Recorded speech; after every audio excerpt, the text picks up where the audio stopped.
একাত্তরকে অস্বীকার করার দাবি অযৌক্তিক বলে মনে করছেন এনডিএম চেয়ারম্যান ববি হাজ্জাজ। বৃহস্পতিবার একটি বেসরকারি টেলিভিশন চ্যানেলে প্রচারিত গোল টেবিল বৈঠকে এই কথা বলেছেন ববি হাজ্জাজ। তিনি বলেছেন, আমরা অনেকেই বলছি সংবিধান পুড়িয়ে ফেলব, ছিঁড়ে ফেলব, কিন্তু যে সংবিধান আমাদের কাছে সেটি একটি গণতন্ত্রেরই কনস্টিটিউশন। আমার অধিকার আমি ততক্ষণই খাটাতে পারি যতক্ষণ পর্যন্ত আমার অধিকার আপনার অধিকারের উপর হস্তক্ষেপ করছে না। তাহলে সেটা সম্পূর্ণ তার ব্যক্তিগত বিষয়, কারো এতে বাধা দেওয়ার অধিকার নেই। বাংলাদেশের ইতিহাসে এই প্রথম কোনো পত্রিকা সহ ২১শে ফেব্রুয়ারি নিয়ে খবর ছাপা হয়নি। এই প্রথম কোনো টেলিভিশন চ্যানেলে বিজ্ঞাপন দেয়নি ২১শে ফেব্রুয়ারির। আমরা কি ভুলে গেছি ভাষা আন্দোলন?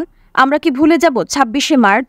আমরা কি ভুলব যে ৭১ আমাদের অংশ ছিল না? কারণ কয়েকটা বাচ্চা পোলাপান যাদের ইতিহাস সম্পর্কে আইডিয়াই নেই, তারা বলবে ৭১ বাদ। ৭১ ভুলে যাব আমরা? বাংলাদেশ ভুলে যাব? News desk, info Bangla.